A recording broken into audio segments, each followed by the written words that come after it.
সকাল সবাইকে আমন্ত্রণ জানাচ্ছি মেরি মিল্ক সোবার রাঙা সকাল অনুষ্ঠানে। সুন্দর একটি দিনের প্রত্যাশা নিয়ে পুরো অনুষ্ঠানে আপনাদের সাথে থাকছি আমি অর্চি এবং আছি আমি মাসুক। শুভ সকাল আমার তরফ থেকেও। প্রিয় দর্শক, সুন্দর সকালে আমরা আজকেও হাজির হয়ে গেছি এবং আপনাদের উপস্থিতি আসলে আমাদের ভালো লাগা। শুরুতে চলে যাচ্ছি অর্চির কাছে। অর্চি, শুভ সকাল। শুভ সকাল, কেমন আছো? ভালো আছি, তুমি কেমন আছো? ভালো আছি। প্রতিটা দিন নতুন নতুন কিছু শিখছি, অনুপ্রেরণার গল্প শুনছি, শিখছি, ভালো লাগছে এবং ভীষণ সুন্দর লাগছে তোমাকে আজকে। অসংখ্য ধন্যবাদ। তোমাকে ভালো লাগছে, সবসময় ভালো লাগে। অনেক ধন্যবাদ। কিন্তু আজকে আমাদের মাঝে একজন জ্যোৎস্নাময় অতিথি আছেন, যিনি তার আলো দেশ তো বটেই, দেশের গণ্ডি ছাড়িয়ে দেশের বাইরেও ছড়িয়ে দিয়েছেন। খুব সুন্দর করে বলেছো তুমি। অনেক ধন্যবাদ। চলো দর্শককে জানাই কে আছে। চলো। প্রিয় দর্শক, আমাদের আজকের অতিথি হেইফার ইন্টারন্যাশনাল বাংলাদেশের কান্ট্রি ডিরেক্টর নুরুন নাহার। চলুন তাকে স্বাগত জানাই। শুভ সকাল। শুভ সকাল। শুভ সকাল। কেমন আছেন আপনি? আমি ভালো আছি, আপনারা ভালো আছেন তো? আমরা ভীষণ ভালো আছি, রাঙা সকাল পরিবার ভালো আছে। আমরা আজকে আপনাকে পেয়ে ভীষণ আনন্দিত, কারণ আপনার জীবন সম্পর্কে, কর্মজীবন সম্পর্কে, সবকিছু সম্পর্কে আপনার মুখ থেকে আজকে শুনতে যাচ্ছি। একদমই শুরুতে যদি আপনার কাছে জানতে চাই যে সে সময়ের ঢাকা, সে সময়ের শৈশব কেমন ছিল? আমার বাবা কর্মসূত্রে ঢাকায় থাকতেন, উনি বাংলাদেশ ব্যাংকে চাকরি করতেন। সেই হিসেবে আমাদের ঢাকাতেই থাকা, কিন্তু থাকে না একটা কালচারাল কনটেক্সট থাকে যে মানে প্রথম সন্তান হওয়ার সময় বাবার বাড়িতে থাকতে হবে। তো সম্ভবত ওই কারণেই আমার জন্ম আমার নানার বাড়ি শরীয়তপুরে, কিন্তু তারপর পরই আমরা ঢাকায় চলে আসি। বেসিক্যালি আমার বাবা মা আগেই ঢাকা থাকতেন, আমার জন্মের আগেই ঢাকায় থাকতেন। তো আমি ওই মগবাজার এলাকাতেই আমার বেড়ে ওঠা। তখন এখন যেরকম মগবাজার এলাকাটা দেখছেন, তখন কিন্তু মগবাজার এরকম ছিল না। অনেক কম জনবসতি ছিল, অনেক সবুজ ছিল, এবং বর্ষাকালে প্রচুর মানে পানি থাকতো। বিশেষ করে আপনার এখন যে রামপুরা টেলিভিশন ভবনের সামনের যে অংশটা, ব্রিজের এই অংশটা যে আর কি আগের অংশটা, সেখানে প্রচুর পানি থাকতো। আমরা ওই বর্ষাকাল হলে ওই পানির মধ্যে অনেক খেলতে যেতাম, কারণ ওই বর্ষাকালে পানি আসতো, বাকি সময় পানি থাকতো না। সো আমার বেড়ে ওঠাটা মানে আমি বলবো যে হ্যাঁ ঢাকা শহর, কিন্তু আমি আসলে এক ধরনের প্রাকৃতিক পরিবেশে মানে বড় হয়েছি, যেখানে আমি শহরে থেকেও অনেকটা গ্রামের যে পরিবেশ, সেই পরিবেশটা আমি কিন্তু পেয়েছি। ঠিক এই জায়গাতে আপনাকে আমরা ভীষণ সৌভাগ্যবান বলবো, কারণ এই ঢাকার দৃশ্যটা আমরা দেখতে পাইনি। আমরা যে সময়টা পেয়েছি সেই সময়টা এখনকার কাছাকাছি। আপনার অভিজ্ঞতা থেকে আপনি বলছিলেন যে প্রচুর প্রকৃতি ছিল, খোলা ছিল, মাঠ ছিল। খেলাধুলা কেমন করা হতো সেই সময়? আচ্ছা, আমি খুবই অস্থির এবং চঞ্চল প্রকৃতির মানুষ ছিলাম। এখন বয়সের কারণে, অভিজ্ঞতার কারণে মানে অনেক অনেক কিছু মানে আমাকে নিজেকে কন্ট্রোল করতে হয়েছে। তো আসলে আমি অনেক অস্থির এবং অনেক চঞ্চল ছিলাম, পাড়ায় পাড়ায় ঘুরে বেড়াতাম। এবং তখন আসলে আমাদের খেলাধুলাটা অনেক সময় আমরা ব্যয় করতাম খেলাধুলার পিছনে। আমি বাসার ভেতরে কতটুকু থাকতাম আমার ঠিক মনে পড়ে না। আমার মনে পড়ে যে আমি মাঠ, এর বাড়ি, ওর বাড়ি, অমুক বান্ধবী, অমুক বন্ধু, ওখানেই থাকতাম। এবং আমাদের সময় কিন্তু তখন আমরা যখন খেলতাম, শুধু মেয়েরা খেলতাম না, ছেলে মেয়ে আমরা কিন্তু একসাথেই খেলতাম। এবং কখনোই মনে হয় নাই যে আমার ওই ছেলে বন্ধু, ছোটবেলার বন্ধুটা, সে আমার জন্য নিরাপদ না। মানে এই ভাবনাগুলোই না কখন ছিল না। এমনকি আমাদের বাবা মারও কখনো এইগুলো নিয়ে টেনশন করতো না, যেটা আমরা এখন বুঝতে পারছি যে একটা মেয়ে সন্তান ছোটবেলা থেকেই বাইরে যাওয়া, ইভেন পরিবারের ভেতরেও যে সে নিরাপদ না, নিষেধাজ্ঞার মধ্যেই থাকা। হ্যাঁ, ওই সময় কিন্তু আমাদের এত রেস্ট্রিকশন, এত নেগেটিভ চিন্তা ভাবনাগুলো আমাদের ছিল না। মানে আসলে পরিবেশটা ওরকম খোলামেলা ছিল। একদমই তাই। এই জায়গায় কি আপনি বলবেন যে সেই সময় মূল্যবোধের চর্চা বেশি হতো, যেটা এখন কমে গেছে? আসলে আমি ঠিক এভাবে মানে আগে এবং পরের দৃশ্যটাকে খুব বেশি ডিফারেন্সিয়েট করতে চাই না। তার কারণ হচ্ছে হ্যাঁ, তখন অবশ্যই মূল্যবোধের চর্চা অনেক বেশি হতো। অ্যাট দ্য সেম টাইম খুব কম জনবসতিপূর্ণ এলাকা বলে আমরা সবাইকে চিনতাম বলে এক ধরনের আমরা ভাবতাম যে না, সেও আমার পরিবারের একজন অংশ। যেমন আমি যদি আমার প্রতিবেশীর বাড়িতে যেতাম, কখনোই আমার মনে হয়নি ওইটা আমার বাড়ি না। হ্যাঁ, ওখানে দুপুর হয়ে গেল, খেতে দিল, খেয়ে চলে আসলাম। সো খুবই হৃদ্যতাপূর্ণ একটা পরিবেশ ছিল। আর মূল্যবোধের কথা যখন বলেন মূল্যবোধ আছে, কিন্তু মূল্যবোধের চর্চাটা আমরা করছি কিনা, বা সেই ভাবনাগুলো বা আমরা যারা এই জেনারেশনে আছি আমরা আসলে আমাদের সেই মানে মুক্তবুদ্ধি চর্চা বা মূল্যবোধের চর্চাটা করার জন্য আসলে ওই চিন্তা ভাবনাগুলো আমাদের পরবর্তী জেনারেশনকে ছড়িয়ে দিতে পেরেছি কিনা, সেই দায়িত্বগুলো আসলে আমাদেরকেই নিতে হবে। একদমই তাই, পরিবার থেকেই তো আসলে মূল্যবোধের চর্চা শুরু হয়। একটু আপনার পরিবার সম্পর্কে শুনি, যে আবহ কেমন ছিল, বাবা মার সাথে সম্পর্ক আপনার কেমন ছিল? আপনারা 4 ভাই বোন ছিলেন, আপনি সবথেকে বড়। আমি সবার বড় ছিলাম, আমার ভাই সবার ছোট, আমরা 3 বোন প্রথমে। তো আমার বাবা তো বললাম যে বাংলাদেশ ব্যাংকে উনি চাকরি করতেন, কিন্তু আমার বাবা এবং মা কখনোই আমাদের মানে ভেতরে ছেলে মেয়ের ভেতরে কোনো ডিসক্রিমিনেশন করেননি, যে না ও মেয়ে বলে ওকে আমি কম পড়াশোনা করাবো, ছেলে বলে আমি ওকে বেশি পড়াশোনা করাবো। আসলে ওই চিন্তা ভাবনাগুলো আমাদের মানে পরিবারের মধ্যে ছিল না। বরঞ্চ আমাদের ভিতরে একটা কম্পিটিশন ছিল যে কে কত আমরা ভালো লেখাপড়া করতে পারি, পরীক্ষায় ভালো রেজাল্ট করতে পারি, ভালো তখন তো আসলে অত বেশি প্রাইভেট ইউনিভার্সিটি তো কেবল তখন হচ্ছে আর কি, কে কোন পাবলিক ভালো ইউনিভার্সিটিগুলোতে বা মেডিকেল কলেজে বা বুয়েটে আমরা ভর্তি পারি। তখন আসলে আমাদের চিন্তা ভাবনাগুলো ছিল ওইটাই আর কি, মেডিকেল, বুয়েট এবং ঢাকা ইউনিভার্সিটি, এর বাইরে আসলে আমরা খুব বেশি চিন্তা করা হতো ভাবিনি। এবং সাবজেক্টও কিন্তু অনেক সিলেক্টিভ কিছু সাবজেক্ট ছিল, সুতরাং কম্পিটিশন বেশি ছিল, ইউনিভার্সিটির সংখ্যাও অনেক কম ছিল, কিন্তু চয়েস করার অপশনটা কম ছিল, অপশন কম ছিল। সো আমি বলবো যে এরকম একটা খুব মানে মুক্ত পরিবেশে আমরা 4 ভাই বোনই বেড়ে উঠেছি, এবং আমরা 4 ভাই বোনই বলতে পারেন যে কোনো না কোনো প্রফেশনের সাথে আমরা জড়িত। সো পরিবার থেকে আসলে মানে আমি বলবো যে আমার বাবা এবং মা এই জায়গাটায় ভীষণভাবে আমাদেরকে স্বাধীনতা দিয়েছে, এবং কারোর কিন্তু এরকম হয় না যে পড়াশোনার মাঝখানে আমরা বিয়ে করেছি, তা না। মানে সবাই আমরা ভাই বোন পড়াশোনা শেষ করে দেন আমরা জবে হয়তো ঢুকেছি, তারপরে বিয়ে, মানে অর্থাৎ আমাদের ক্যারিয়ারটাকে আমরা তৈরি করার জন্য, অর্থাৎ নিজেকে তৈরি করার জন্য যা যা করা আমাদের পরিবার থেকে সেই সাপোর্টটুকু আমরা পেয়েছি। দারুণ একটা ব্যাপার। অর্চি একটু আগে একটি ওয়ার্ড বলেছে যে স্বাধীনতা। আপনার সম্পর্কে আমরা যখন জেনেছি যে আপনি ভীষণ মুক্তমনা মানুষ তো ছিলেন, সেটা আপনি বলছিলেনই, এবং স্বাধীনতার ব্যাপারটাও আপনি কিন্তু খুব সুন্দরভাবে উপভোগ করতেন। এটার একটা কারণ আমার কাছে সেটা পড়ে মনে হয়েছে যে আপনার প্রতিও তাদের অগাধ আস্থা ছিল, যে আপনি সন্ধ্যার পর বাড়িতে ফিরছেন সেটা নিয়ে আপনাকে ওইভাবে প্রশ্ন করা হচ্ছে না, বা ওইভাবে একটা বাধ্যবাধকতা দেওয়া হচ্ছে না। সন্তান হিসেবে পরিবারের মধ্যে এই জায়গাটা তৈরি করাটা গুরুত্বপূর্ণ একটি বিষয়, এটা আপনি তৈরি করলেন কিভাবে?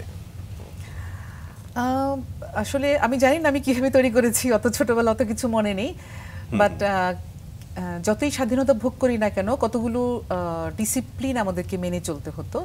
যেমন প্রতিদিন স্কুলে যাওয়া, সন্ধ্যা হলে পড়তে বসা। তখন তো আসলে মোবাইল, এত অ্যাপস, এত ইন্টারনেট এগুলো তো ছিল না, এক টেলিভিশন ছিল, সেটারও কিছু সাপ্তাহিক নাটক, মাসের পূর্ণদৈর্ঘ্য বাংলা ছায়াছবি এরকম কিছু, তারপরে ছায়াছবির গান এরকম কিছু প্রোগ্রাম ছিল।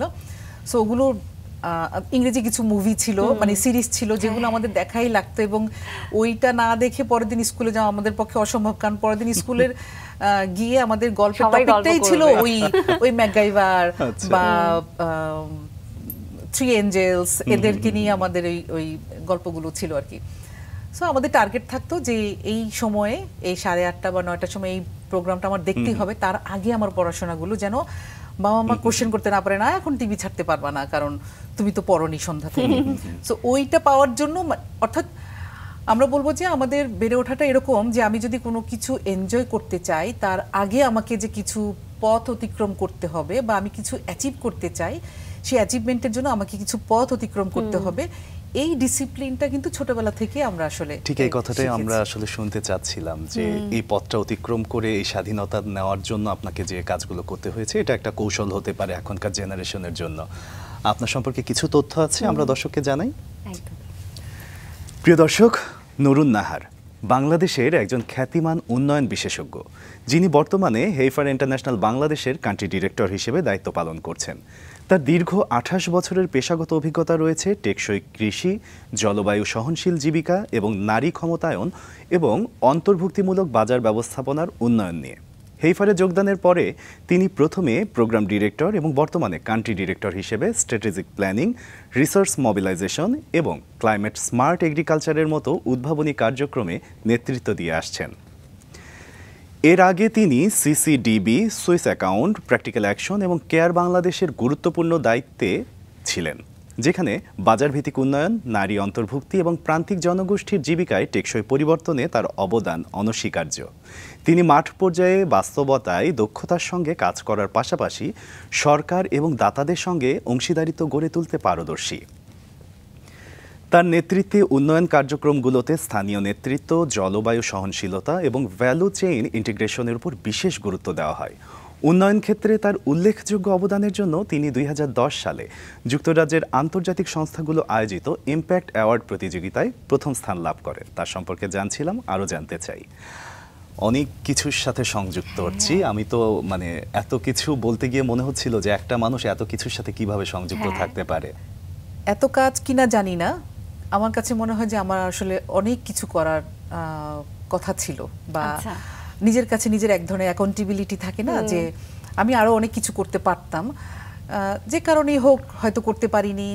অনেক মানে সুযোগ সুবিধার হয়তো সীমাবদ্ধতা ছিল, বা আমার ব্যক্তিগত সীমাবদ্ধতা ছিল। আমি 2 সন্তানের মা হয়েছি। আপনারা জানেন যে একটা নারী যখন কর্মক্ষেত্রে প্রবেশ করে, মাতৃত্ব তাকে থামিয়ে দেয় সেটা বলবো না, কিন্তু তার যাত্রাটাকে কিন্তু কিছুটা সময়ের জন্য হলো একটু স্লো করে দেয়, বা একটু গতিটা একটু কমিয়ে দেয়। সো আমি ওই ধারা থেকে নিশ্চয়ই বের হব না, কারণ আমি মাতৃত্বটা ভীষণভাবে এনজয় করি। আমার 2 ছেলে, আমি খুব কি বলবো আর কি যত্ন করে তাদেরকে লালন পালন করেছি। এটা আমার একটা মনে করেছিলাম যে না, আমার এখানে আমার একটু বেশি সময় দরকার, মানে দেয়া দরকার। বেসিক্যালি আমি প্রায়োরিটাইজ করেছি আমার কাজের, আমি কখন ক্যারিয়ারে ফোকাস করব, কখন আমি আমার ফ্যামিলিতে ফোকাস করব। সো ওই প্রায়োরিটাইজ করতে গিয়ে হয়তো আমার আরও অনেক কিছু করা দরকার ছিল, বা আমি অনেক কিছু করতে পারতাম, আমি করিনি। আমার মাস্টার্স পিএইচডি করার একটা সুযোগ, স্কলারশিপও হয়ে গিয়েছিল। আমার ওই সময় আমি আমার সেকেন্ড বেবি পেটে চলে আসে, ওইটাও আমি করতে পারিনি। এবং আপনাকে নিয়ে আমরা যতটা গর্ববোধ করছি বা এখন করছি, মনে হচ্ছে আপনার সেই বর্ণাঢ্য কর্মময় জীবনের গল্প শুনে আরও অনুপ্রাণিত হচ্ছি। ঠিক তেমনভাবে আপনার পরিবারও নিশ্চয়ই এবং আপনার 2 সন্তানও গর্ববোধ করে। সেই গল্পে আবারও আসবো, তবে একটু ছোটোবেলার গল্পে আবারও ফিরে যাচ্ছি। এবং আপনার স্কুল কলেজের সময়টা কেমন কেটেছে? আপনার খিলগাঁতে স্কুল ছিল এবং সিদ্ধেশ্বরীতে কলেজ ছিল। সেই সময়টাতে আসলে আপনি কি স্বপ্ন দেখেছেন, বড় হয়ে কি হবেন, কি স্বপ্ন দেখতেন? যখন আমি স্কুল কলেজে পড়েছি, খুব 8-10টা মেয়ের মতে আমিও ভেবেছিলাম যে আমি হয় মেডিকেলে যাব অথবা বুয়েটে যাব। সো আমার টার্গেট ওইটাই ছিল যে মেডিকেল অথবা বুয়েট। সায়েন্সের সাবজেক্টগুলো নিয়ে আমি পড়াশোনা করেছি, এবং মেডিকেল এবং বুয়েটকে মাথায় রেখে আমি আমার পড়াশোনাটা কন্টিনিউ করেছি। কিন্তু আমার যখন মেডিকেলে আমার হলো না, বুয়েটে আমি একটা ব্যক্তিগত কারণে পরীক্ষা দিতে পারিনি। তো তখন আমি আসলে এক ধরনের মানে মন খারাপ হওয়ার মতো আর কি, ঠিক হতাশা বলবো না, আমার মনে হচ্ছে ওকে এবার তো হলো না, আমি আবার ট্রাই করব মেডিকেলের জন্য। তো আমি কোচিংও করেছিলাম, মেডিকেলে ভর্তির কোচিং করেছিলাম, কিন্তু এর মধ্যে আমার বিশ্ববিদ্যালয়ে ভর্তি পরীক্ষায় আমি অনেকগুলো সাবজেক্টে আমার মানে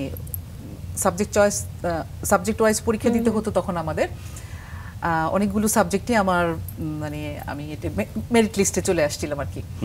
তখন আমার মনে হয়েছে যে মেডিকেলে যেহেতু পড়লামই না, তাহলে আর এই সায়েন্সের সাবজেক্ট নিয়ে এই বিকেলবেলা প্র্যাকটিক্যাল এই সেইগুলো করবো না, আমি একদম অর্থনীতির মতো একটা সাবজেক্টে চলে যাই। সেটাও আমার একটা প্রিয় সাবজেক্ট ছিল। কিন্তু আমি যেহেতু মেডিকেল এবং বুয়েটকে টার্গেট করে পড়াশোনা করেছি, সো আমার কিন্তু ওই কমার্স বা আর্টস সাবজেক্ট নিয়ে পড়ার কোনো সুযোগ ছিল না।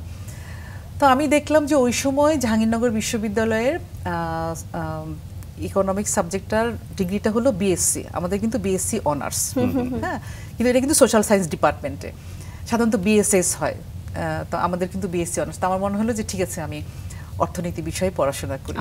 সো এই হিসাবে দেখা গেছে যে আমার স্কুল কলেজ থেকে আমার বিশ্ববিদ্যালয়ে এরকম একটা সাবজেক্টে ভর্তি হওয়া।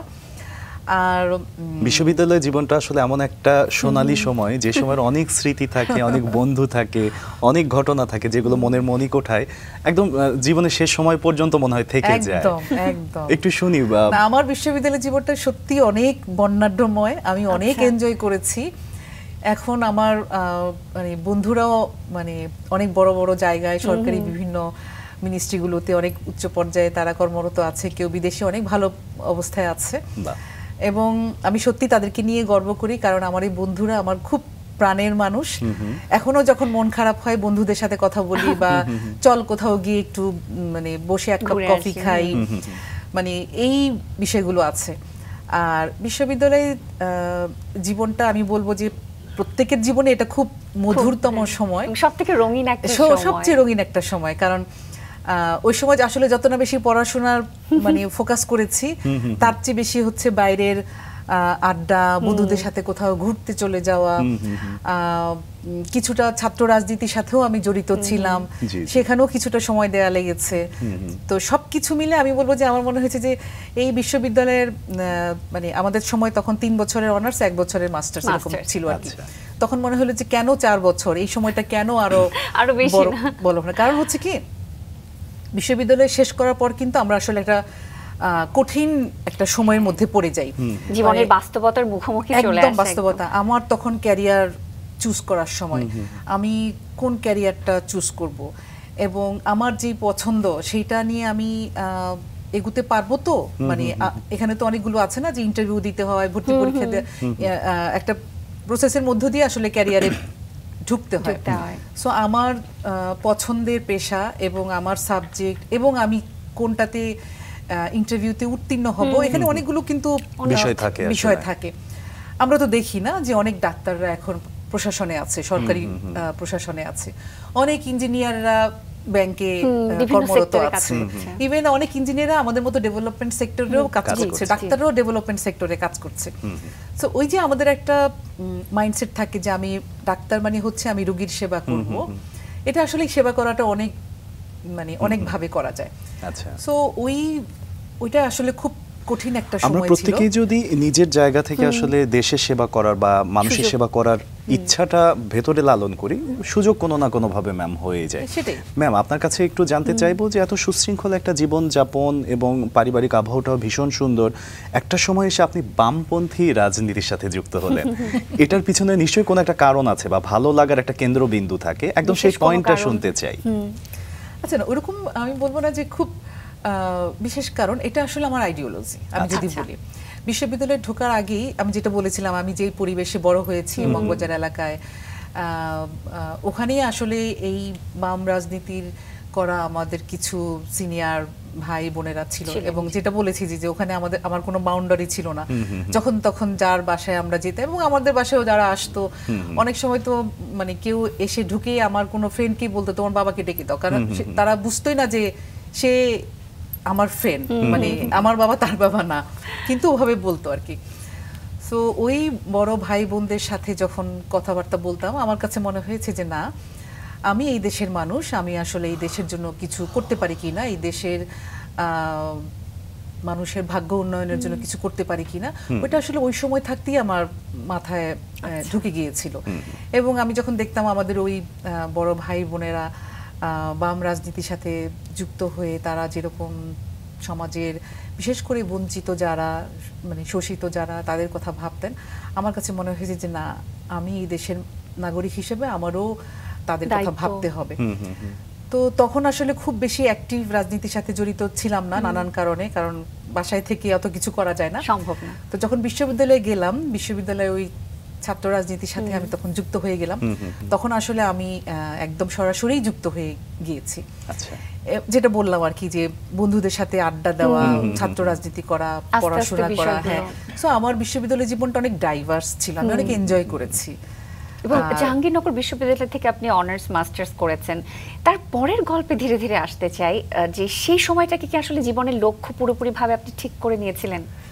আসলে না, যখন বিশ্ববিদ্যালয়ে পড়েছিলাম তখন ওরকম করে মানে বিশ্ববিদ্যালয়ে ঢোকার আগে যেরকম একটা টার্গেট ছিল, বা আমি যখন এসএসসি এবং এইচএসসির সময় আমার যেরকম টার্গেট ছিল যে আমি মেডিকেলে পড়বো, আমি বুয়েটে পড়বো, আমার যখন মেডিকেল বুয়েটে হলো না, আমি যখন অর্থনীতির মতো সাবজেক্টে গিয়ে পড়াশোনা করলাম, তখন আমার মনে হয়েছে যে ওকে, আমি এবার তো অনেক কিছুই হতে পারে, আমার তো মানে আমার দরজাগুলো অনেক বেশি খুলে গেল, যে শুধুমাত্র মেডিকেল বা বুয়েটের মধ্যে না, আমার অনেক কিছু করার অনেক বেশি মানে ওপেন হয়ে গেল।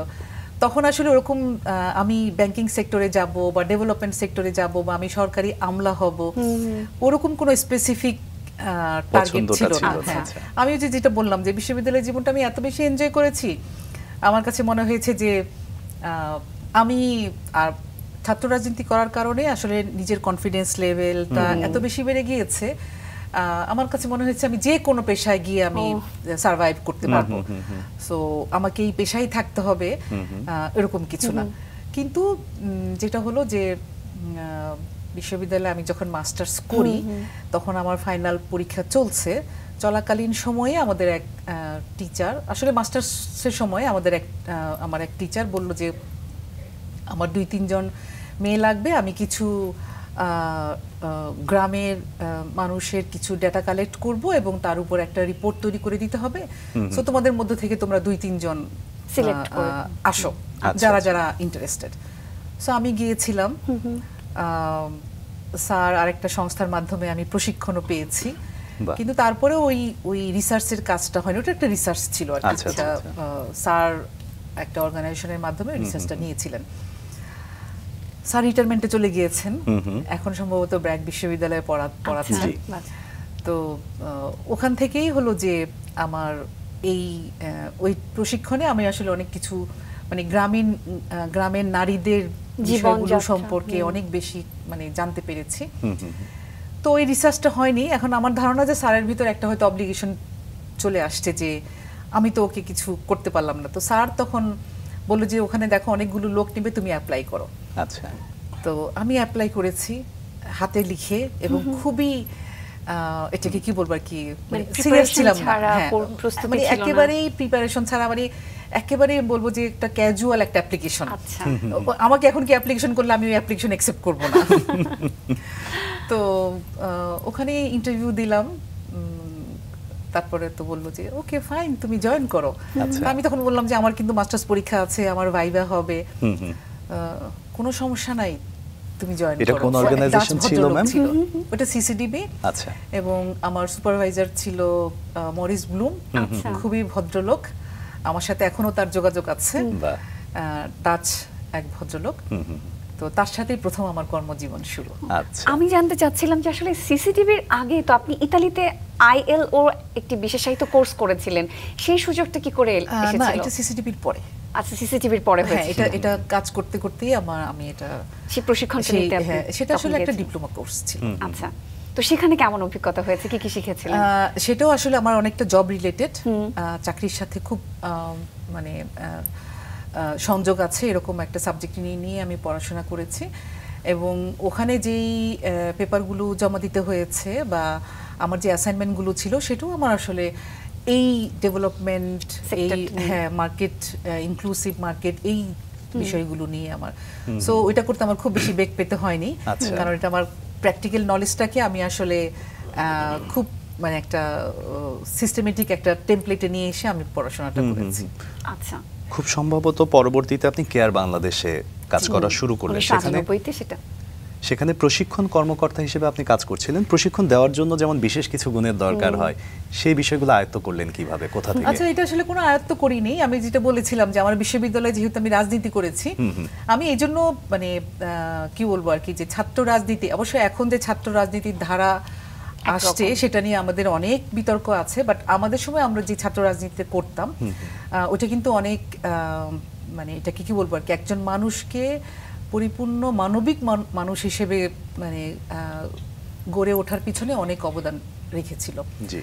আর প্রশিক্ষক হিসেবে দাঁড়িয়ে বিভিন্ন সরকারি কর্মকর্তাদের প্রশিক্ষণ দিয়েছি, আমার চেয়ে অনেক বয়সে বড়, পজিশনে বড়, তাদেরকেও প্রশিক্ষণ দিয়েছি। ওই জায়গাগুলোতে না আসলে আমার কখনো কোনো প্রবলেম হয়নি, বা আমি ওই জায়গাটা আমার কনফিডেন্স লেভেলটা যথেষ্ট স্ট্রং ছিল। এটা হতে পারে যে আপনার অভিজ্ঞতা? হ্যাঁ, আমি যখন ছাত্র রাজনীতি করি অনেক ধরনের মানুষের সাথে আমাকে মিশতে হয়েছে, অনেক জায়গায় কথা বলতে হয়েছে, অনেক অভিজ্ঞতা হয়েছে, আমাকে বক্তৃতা দিতে হয়েছে। হতে পারে ওইটা আমার জন্য একটা মানে চমৎকার সুন্দরভাবে আপনার গল্পগুলো শুনছি এবং আমরা অনুপ্রাণিত হচ্ছি একই সাথে রাঙা সকালের দর্শকরা। বারে বারে মনে হচ্ছিল যে জীবনকে কত না ভাবে সাজানো যায়, রাঙানো যায়, এবং আসলে যদি নিজের অদম্য প্রাণশক্তি, ইচ্ছে শক্তি থাকে তাহলে অনেক কিছুই করা সম্ভব। এবং কেয়ার বাংলাদেশের কথা শুনছিলাম, সেখানকার পরবর্তী সময়ে আপনি আরও অনেক দায়িত্ব নিয়েছেন, আরও অনেক বিস্তৃতভাবে কাজের পরিকল্পনা করছিলেন। 2001 সাল থেকে আবার গল্পগুলো শুনবো। সেই সময় আসলে আপনার কোন অবস্থানে ছিলেন, আপনি কোথায় কাজ করছিলেন, কি দায়িত্বে ছিলেন? আমি তো সিসিটিভি থেকে পরে কেয়ার বাংলাদেশে জয়েন করি। ওখানেও আমি গ্রামীণ নারী এবং পুরুষদের সাথে কাজ করি, এবং তারা কিন্তু একটা জেলে সম্প্রদায় ছিল, তাদের সাথে কাজ করি। তারপরে আমি আরেকটা সংস্থায় জয়েন করি, প্র্যাকটিক্যাল অ্যাকশনে। ওখানেই বেসিক্যালি যদি বলা হয় যে গ্রামীণ নারীদের সাথে সরাসরি আমার কাজ করার সুযোগ হয়, মানে একেবারে তাদের জীবনযাত্রার মান উন্নয়ন, তাদের ইনকাম কিভাবে বাড়ানো যাবে, তাদের একেবারে ভালনারেবল উইমেন যারা ছিলেন তাদেরকে কিভাবে আরেকটু মানে তাদের ক্ষমতায়নের জন্য কিভাবে কাজ করা যায়, বা তাদের ইনকাম এবং তাদের জীবনযাত্রার মান কিভাবে বাড়ানো যায়, সেগুলো নিয়ে আমার কাজ করার সুযোগ হয়েছে। ম্যাম, একদম জীবনের প্রথম দিকে কাজের ক্ষেত্রে যেটা হয় যে অনেক কিছু অনেক গভীরভাবে টাচ করে, বা আপনি নারীদের উন্নয়ন নিয়ে যে কাজ করেছেন সেই জায়গা থেকে নারীদের অবস্থানটাও আপনি আগে পরিষ্কার হয়েছে যে অবস্থানটা এই জায়গায়, এখান থেকে আমাকে উন্নয়ন করতে হবে। তো ওই জায়গায় আপনার নিজস্ব বোধটা কি ছিল যে আমাদের দেশের নারীদের অবস্থান নিয়ে? আসলে ওই যে কারণে আমি ছাত্র রাজনীতি করতে গিয়েছিলাম, যে না আমি দেশের মানুষের জন্য কিছু করব, যারা পিছিয়ে আছে তাদের জন্য কিছু করব, বা যারা নানান ধরনের শোষণ এবং বঞ্চনার শিকার তাদের জন্য আমি কিছু করব। ওই ভাবনাটাই না সত্যিকার অর্থে আমার কর্মজীবনে আমি খুব রিলেট করতে পেরেছি, যে যাদের সাথে আমি কাজ করছি তারা কিন্তু গ্রামের একেবারেই পিছিয়ে পড়া দরিদ্র জনগোষ্ঠী, তাদের সাথে আমি কাজ করছি। তো আমার মাঝে মাঝে নিজেকে অনেক সৌভাগ্যবান মনে হয় এই জন্য, হ্যাঁ, যে আমি যদি আজকে এই প্রফেশনে না থাকতাম, আমি এই কাজটাই করতাম, তখন হয়তো আমার মানে আমাকে পকেটের টাকা দিয়ে গ্রামে যাওয়া লাগতো, তাদের জন্য কিছু করতে গেলে আমার নিজের টাকা থেকে ইনভেস্ট করা লাগতো। সো আমার মাঝে মাঝে মনে হয় আমি প্রিভিলেজ যে আমি যে প্রফেশনে আছি, আমার অফিসিয়াল যে বাজেটটা আছে সেই বাজেটের মধ্য থেকে আমি এই গ্রামীণ পিছিয়ে পড়া যে জনগোষ্ঠী আছে তাদের জন্য আমি কিছু করতে পারছি। এবং এই জায়গাটাই হচ্ছে আমি বলবো যে আমার কর্মজীবনের সবচেয়ে বড় প্রাপ্তি বা সন্তুষ্টি। কতটুকু করতে পেরেছি এটা তো এখন বলা যাবে না, আসলে যদি বলা হবে খুব বেশি করতে পারিও নাই, কিন্তু জায়গা থেকে আন্তরিক চেষ্টা করেছেন, এটাই অনেক কিছু। চেষ্টা বা আমার এফোর্ট যতটুকু মানে দেয়া উচিত আমি কিন্তু সেটা দিয়েছি। এবং আমি যেটা বলবো যে আমার ভালো লাগা, আমার প্যাশন এবং আমার দায়িত্ব, অর্থাৎ মানে মানে কর্মক্ষেত্রে যে দায়িত্ব, দুইটা যখন একসাথে হয়, আমি আপনারা জানেন যে তখন আসলে এটা একটা পূর্ণতা পায়, সেই কাজের একটা পরিপূর্ণ রূপ আমরা দিতে পারি। সো আমি বলবো যে ওই জায়গাটা আমি আমার এই প্রফেশন এবং আমার যে প্যাশন বা আমার যে মনের ইচ্ছা যে এই দেশের মানুষের জন্য কিছু করব, আমার ওই জায়গাটা আমার একটা আত্মতৃপ্তি বা সন্তুষ্টির একটা জায়গা আমার রয়ে গেছে। যেমনটা হয় আসলে প্রান্তিক পর্যায়ে বা মাঠ পর্যায়ে কাজ করতে গেলে আপনার নিজেকেও অনেক প্রতিবন্ধকতা মোকাবিলা করতে হয়েছে। সেই চ্যালেঞ্জগুলো কি কি ছিল, কেমনটা দেখেছেন তখন? অবশ্যই অনেক প্রতিবন্ধকতা ছিল, প্রতিবন্ধকতা সবার জন্যই, আর নারী হিসেবে তো আরেকটু বেশি, খুব স্বাভাবিক যেটা। এখন যেমন ধরুন আমার কাজের জন্য প্রায় ঢাকার বাইরে থাকতে হয়। আমার বাচ্চারা যখন ছোট ছিল তাদেরকে কারো না কারো কাছে রেখে আমাকে কিন্তু যেতে হয়েছে।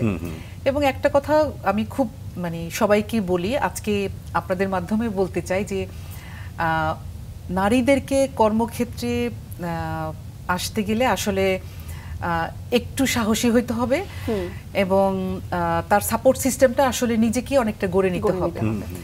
কারণ আমি যখন আমার ছোট্ট বাচ্চা রেখে আমি ঢাকার বাইরে যাব এবং দীর্ঘ 8 ঘন্টা 9 ঘন্টা আমি অফিসে থাকবো, অথবা ঢাকার বাইরে যখন থাকবো 4 দিন 5 দিন 7 দিন, বা দেশের বাইরে থাকলে তো আরো এক লম্বা সময়, কারণ ট্রাভেলে একটা লম্বা সময় চলে যায়। সো ওই সময়টা যেন আমার সন্তানরা নিরাপদ থাকে, সেই ব্যবস্থাটা আসলে আমাদের করতে হবে। কিন্তু আমরা যেই সময় আমাদের ক্যারিয়ারটাকে গড়ে তুলেছি তখন কিন্তু আমাদের এত সাপোর্ট সিস্টেম ছিল না। ডে কেয়ার সেন্টার বলেন অথবা কর্মক্ষেত্রে মানে বাচ্চাদের দেখাশোনা করার জন্য যে আলাদা ব্যবস্থা, সেটা ডে কেয়ার সেন্টার হোক বা যেই ফর্মেই হোক না কেন, ওই সুযোগ সুবিধাগুলো কিন্তু আমরা পাইনি। এবং আমি যেহেতু পাইনি, এই জন্য আমি সর্বতভাবে চেষ্টা করছি যে, বা আমি বলবো না যে আমরা যারা ইন্টারন্যাশনাল এনজিওতে কাজ করছি, আমাদের একটা ফোরাম আছে, আইএনজিও ফোরাম, ওই ফোরামের মাধ্যমে আমরা চেষ্টা করছি যে যারা মানে এই সাপোর্ট সিস্টেমটা না থাকার কারণে কর্মক্ষেত্র থেকে পড়ে গিয়েছে বা ঝরে পড়েছে, তারা যেন আবার ফিরে আসতে পারে, সেটার জন্য আমরা আসলে ইনিশিয়েটিভ নিয়েছি আমাদের আইএনজিও ফোরাম থেকে। কারণ একা তো আসলে কিছু করা যায় না, একটা সংস্থাও এককভাবে আসলে খুব বেশি কিছু করতে পারে না। তো আমি যেটা বলবো যে আমার ক্ষেত্রে যেটা হয়েছে যে আমার পরিবার, বিশেষ করে আমার মা আমাকে অনেক সাপোর্ট দিয়েছেন। আমি আমার মায়ের কাছে বাচ্চাদেরকে রেখে আমি অফিস করেছি, ঢাকার বাইরে গিয়েছি। আমার মাই তাদেরকে তখন এই 5 দিন 7 দিন যতদিনই বলেন না কেন আমার বাচ্চাদেরকে দেখাশোনা করেছে।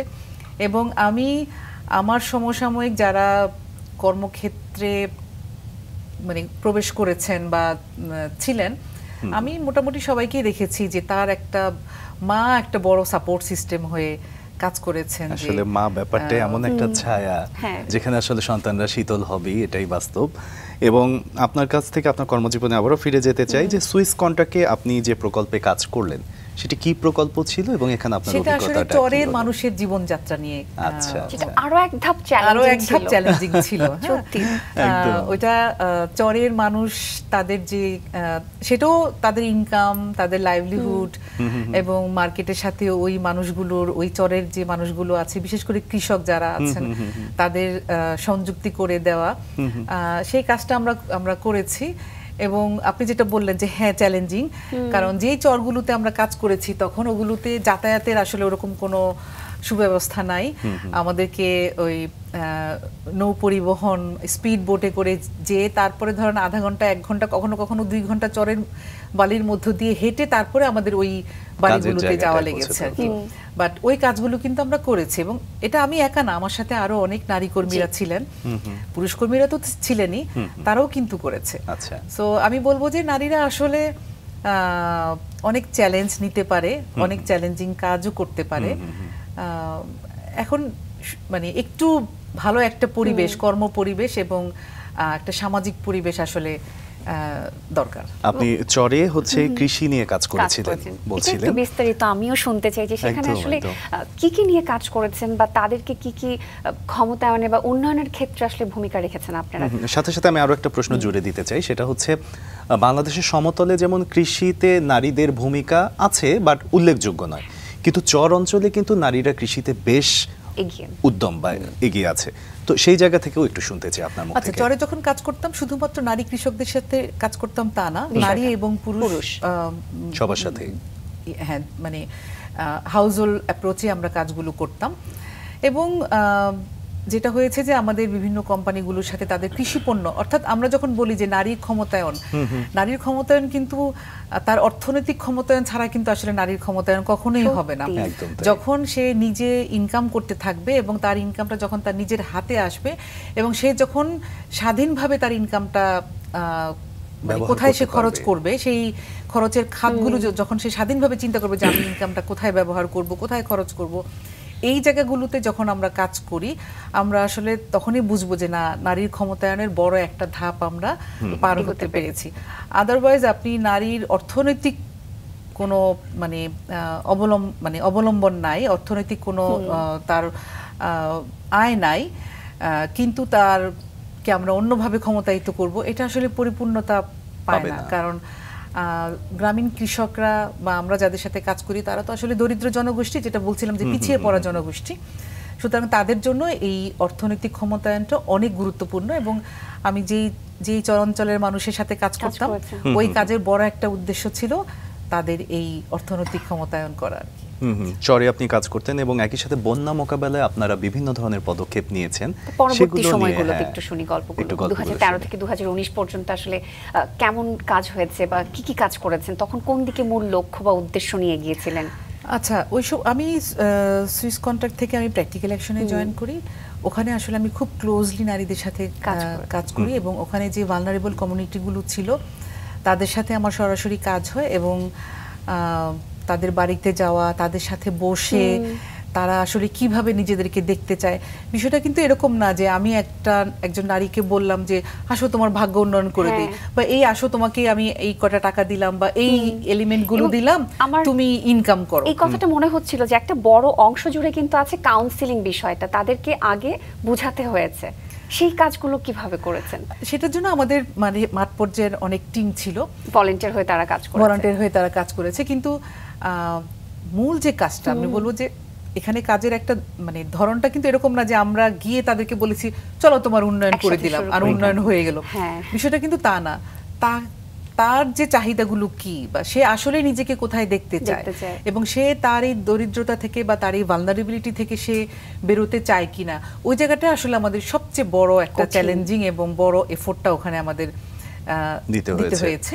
এবং ওই জায়গায় আমার যে টিম মেম্বাররা ছিল তারা অনেক কাজ করেছে এবং কর্মক্ষেত্রে আমি তো আর সব ছিলাম না, আমার সুপারভাইজাররা আমাকে অনেক সাপোর্ট দিয়েছে, তারা আমাকে গাইড করেছে। সো এটা আসলে একটা টিম।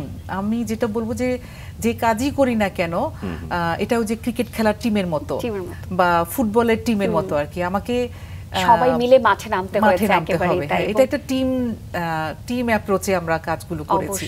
ওই টিমে কেউ টিম লিডার ছিল, কেউ সামনে কাজ করেছে, কেউ পিছনে কাজ করেছে, কেউ পেছন থেকে আমাদেরকে গাইড করেছে। সো ওভারঅল একটা টিম। এবং আমি এখনো বিশ্বাস করি, বা আমি এখন যে সংস্থায় আছি, আমি সবসময় যেটা বিশ্বাস করি যে না, আমি না, আমরা মিলে আমরা কিছু অ্যাচিভ করতে পারবো। ম্যাম, আপনি 2020 সালে হেইফার ইন্টারন্যাশনালের প্রোগ্রাম ডিরেক্টর হিসেবে যোগ দিলেন, কিন্তু পরবর্তী সময়ে আপনি একটা সময় কান্ট্রি ডিরেক্টর হলেন। মাঝখানে অনেকগুলো ঘটনা আছে, অনেক অভিজ্ঞতা আছে, নিজেকে ধীরে ধীরে আরও বেশি বিকশিত করেছেন, আপনি প্রস্ফুটিত হয়েছেন।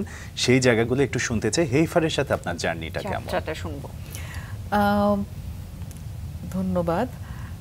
হ্যাঁ, 20 সালে আমি হেইফারে জয়েন করি প্রোগ্রাম ডিরেক্টর হিসেবে এবং তখন আসলে অনেক বেশি মাঠে কাজ করেছি এবং এই ধরনের, তবে হেইফারে কাজ করে আমি অনেক বেশি এনজয় করেছি এই জন্য যেখানে শুধুমাত্র নারী ফার্মারদের সাথে আমরা কাজগুলি করি। আপনারা জানেন যে আমাদের নারী ফার্মাররা নানানভাবে তারা মাঠে, বিশেষ করে পোস্ট হারভেস্ট অ্যাক্টিভিটিজের সাথে অনেক জড়িত হয় এবং এখন কিন্তু মাঠে গিয়েও তারা কাজ করছে।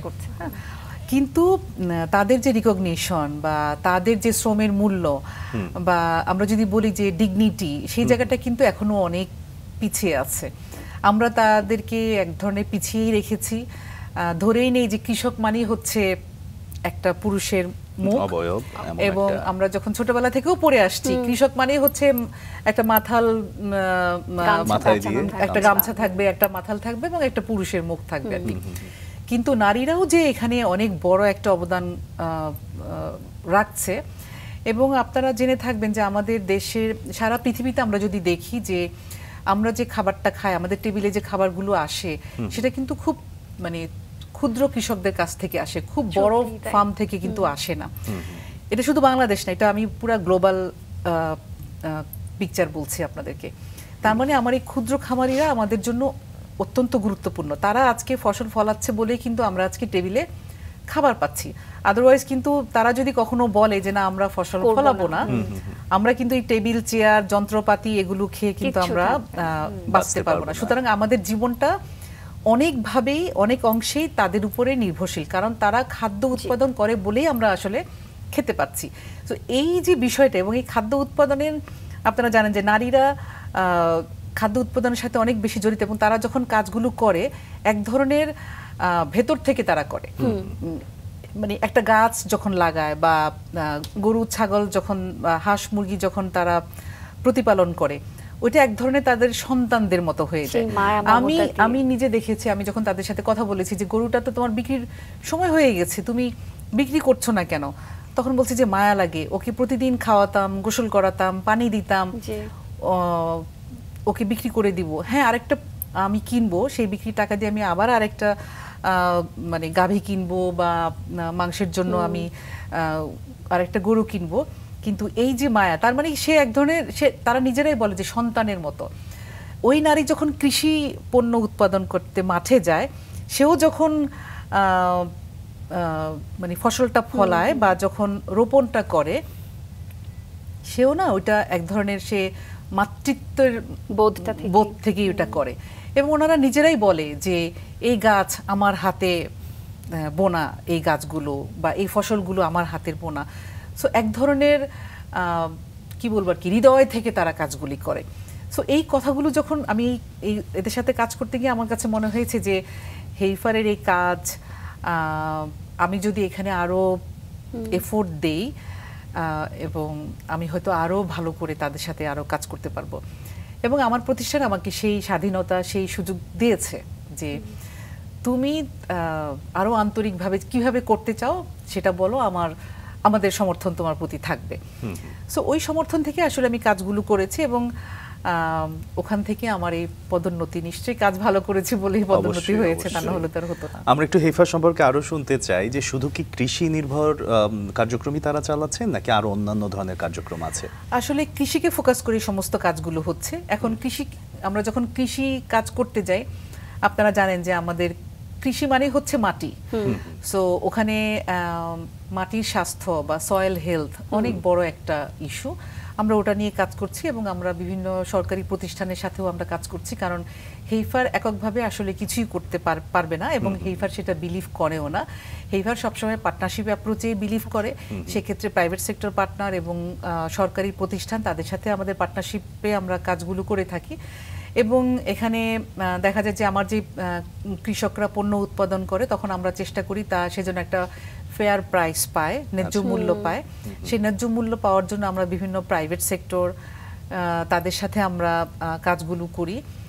তার পণ্যের বাজারজাতকরণের জন্য আমরা তাদের সাথে কাজ করি এবং তারা অনেক সময় আমাদের গুণগত মান উন্নয়নের জন্য কাজ করে এবং সরকারি প্রতিষ্ঠানগুলোর সাথে আমরা কাজ করি। তারাও আমাদের কৃষকদেরকে যথেষ্ট সহযোগিতা করে পণ্যের গুণগত মান উন্নয়নের জন্য। এবং আমরা আসলে যেটা খুব স্ট্রংলি বিলিভ করি যে আমার মাটির স্বাস্থ্য, আমার অ্যানিমেল স্বাস্থ্য এবং আমার মানুষের স্বাস্থ্য একটার একটার সাথে ওতপ্রোতভাবে জড়িত। এবং বিশেষ করে কোভিডের পরে এটা আরো অনেক আমরা মানে ইন্টারনালাইজ করতে পেরেছি যে অ্যানিমেল হেলথটা কত বেশি প্রয়োজন আমাদের হিউম্যান হেলথের জন্য। যে কারণে আমরা আসলে আমরা এখন বলছি যে ক্লাইমেট চেঞ্জ বা ক্লাইমেট স্মার্ট যে টেকনোলজিগুলো আছে সেগুলো আমরা কত বেশি ফার্মারদেরকে দিতে পারবো। আমরা যত বেশি ক্লাইমেট স্মার্ট টেকনোলজি ফার্মারদেরকে দিতে পারবো, আমরা তত বেশি নিরাপদ খাদ্য আমরা উৎপাদন করতে পারবো এবং সেটা আমাদের স্বাস্থ্যের জন্য অনেক বেশি প্রয়োজন। ডিরেক্টর অফ প্রোগ্রাম থেকে কাজ শুরু করা, কিন্তু একটা সময় সে কান্ট্রি ডিরেক্টর হওয়া, এখানে তো স্ট্র্যাটেজিগত অনেক কিছু পার্থক্য হয়েছে এবং অনেক নতুন নতুন প্ল্যান ইমপ্লিমেন্ট করেছেন। এই যে একটা অবস্থান থেকে আর একটা অবস্থানে নিজেকে নিয়ে যাওয়া, আমি বিশেষ করে যেহেতু আপনি নারীদেরকে নিয়ে বেশি কাজ করছেন বা আপনার ভাবনা জুড়ে আছে, তো সেই জায়গা থেকে আমি জানতে চাই যে প্রত্যেকটা নারীর আসলে একদম রুট লেভেল থেকে কাজ করে সর্বোচ্চ শিখরে যাওয়ার জন্য কি ধরনের পদ্ধতিগত কৌশল অবলম্বন করতে হয়? আমি জানি না, আমি কোনো কৌশল অবলম্বন করিনি। আমি আমার জায়গায় একটা আলাদা ভাষা থাকে, একটা আলাদা কাজের কর্মপরিকল্পনা থাকে। আমি আমার কাজের প্রতি অনেক বেশি ডেডিকেটেড ছিলাম, যেটা বলেছি যে আমার কাজ আমি যেটা করেছি আমি আসলে সেটা মন থেকে করেছি, হৃদয় থেকে করেছি। যে কারণে আমি যেখানেই যেই সংস্থায় কাজ করি না কেন, আমি বলবো যে আমি আমার সবটুকু দিয়েই করেছি। আর যখন আমি আজকে এই পদে এসেছি, এইটা অনেক চ্যালেঞ্জিং একটা পজিশন। এখন শুধু আমার মাঠের কৃষকের দিকে খেয়াল রাখলেই হবে না, আমার কিন্তু অনেক বড় একটা টিম আছে এবং আমরা আমাদের 32 টিম মেম্বার, কিন্তু আমরা পার্টনারশিপে কাজ করি। সো এক একটা লোকাল এনজিও আমাদের পার্টনার এবং এক একটা পার্টনারে অ্যারাউন্ড আপনার 18 থেকে 20 জনের করে কর্মী আছে। তো সেই হিসাবে ধরতে গেলে আমাদের প্রায় 300-350 কর্মী আমাদের সরাসরি আমাদের উপকারভোগী যুক্ত হয়। সো আমাকে আসলে এখন টিম মেম্বারদের কথা অনেক বেশি ভাবতে হয়, তাদের ওয়ার্ক লাইফ ব্যালেন্সটা হচ্ছে কিনা, তারা ঠিকমতো এফোর্ট দিতে পারছে কিনা, তারা একটা সুস্থ এবং কর্মপরিবেশ পাচ্ছে কিনা, ওই জায়গাগুলো আসলে এখন আমাকে অনেক বেশি খেয়াল রাখতে হয়। অর্থাৎ আমি বলছি, আমি যেরকম একটা সুন্দর এনভায়রনমেন্টে কাজ করেছি, করে আমি আজকে এখানে উঠতে পেরেছি, এখন কিন্তু আমার দায়িত্ব চলে আসছে যে আমার টিমে যারা আছেন তাদেরকে ওরকম সুন্দর একটা কর্মপরিবেশ দেওয়া যেন তারাও তাদের সবটুকু দিতে পারে দিতে পারে। এবং তারাও তাদেরকে নিজেদেরকে গ্রো করতে পারে। নট নেসেসারি যে তারা হেলফারে সারা জীবন থাকবে, তারা আরো নিজেদেরকে গ্রো করবে এবং আরো বড় বড় পদে যাবে।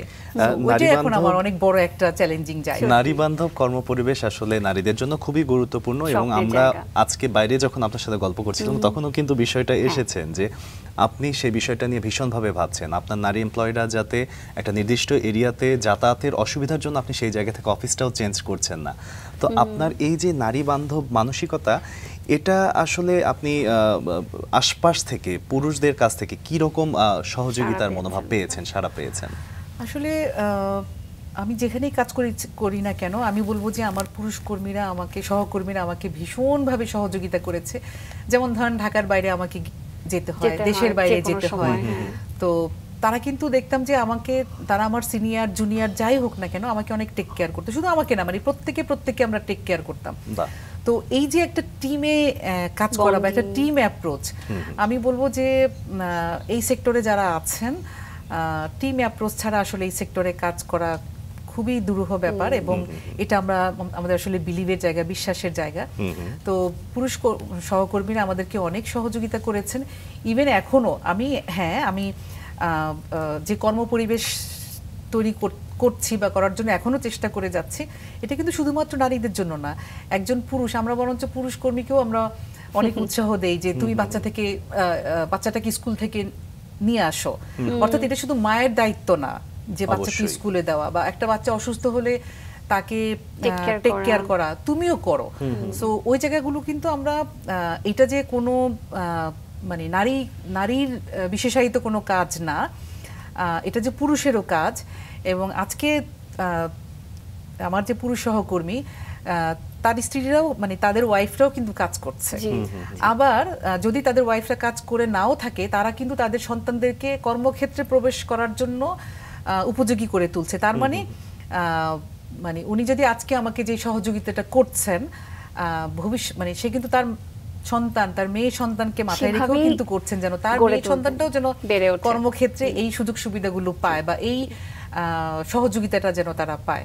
সুতরাং আমি বলবো যে এটা বিষয়টা কিন্তু এরকম না যে আমি শুধুমাত্র নারীদের নিয়ে ভাবলেই আমার দায়িত্বটা শেষ হয়ে গেল। আমার কিন্তু পুরুষদেরকে ভাবতে এবং তার ভাবনার জগতেও কিন্তু আমার ওইটা মাথায় ঢুকিয়ে দিতে হবে যে আজকে তুমি পুরুষ, তোমারও কিন্তু কন্যা সন্তান আছে, তোমারও কিন্তু মেয়ে আছে, তোমারও কিন্তু ওয়াইফ কোথাও না কোথাও জব করে। সুতরাং কর্মক্ষেত্রে যে সহনশীলতা, নারীদের প্রতি যে শ্রদ্ধা, সেটা তোমাকে করতে হবে। একদম শুরু থেকে চমৎকার সুন্দরভাবে আপনি আপনার জীবনের প্রতিটি ধাপ বলছিলেন। আমি এবং অর্চিত ভীষণ মুগ্ধ হয়ে শুনছিলাম এবং একই সাথে দর্শকরাও ভীষণ উপভোগ করেছে। আমরা যেহেতু ম্যাম চলে এসেছি আমাদের আজকের আয়োজনের একদমই শেষ পর্যায়ে, যদি রাঙা সকালের দর্শকদেরকে আপনার কিছু বলার থাকে। প্রথমে আপনাদেরকে অনেক ধন্যবাদ, মাছরাঙাকে ধন্যবাদ আমাকে এখানে আমার জীবনের অভিজ্ঞতাগুলো শেয়ার করার জন্য, এবং মাছরাঙার দর্শকদেরকে অনেক ধন্যবাদ। আমি জানি না আমি কতটুকু আপনাদেরকে ইন্সপায়ার করতে পেরেছি, কিন্তু আমি বলবো যে আপনার ঘরে যে নারী আছেন, সে আপনার স্ত্রী হোক, সন্তান হোক, বোন হোক, তাদেরকে সম্মান দিবেন। আপনার কাছ থেকে কিন্তু আপনার পরিবার শিখবে এবং আপনার পরিবার কিন্তু পরিবারের মধ্যেই থাকবে না, সেও কিন্তু সমাজের অনেক গুরুত্বপূর্ণ একটা অংশ। সেইভাবে আসলে আমরা আমাদের সমাজ এবং দেশকে এগিয়ে নিয়ে যাব। বাহ, অসংখ্য ধন্যবাদ আপনাকে। আপনি অনেক ভালো থাকুন, সেই দোয়া থাকলো আপনার জন্য। ধন্যবাদ।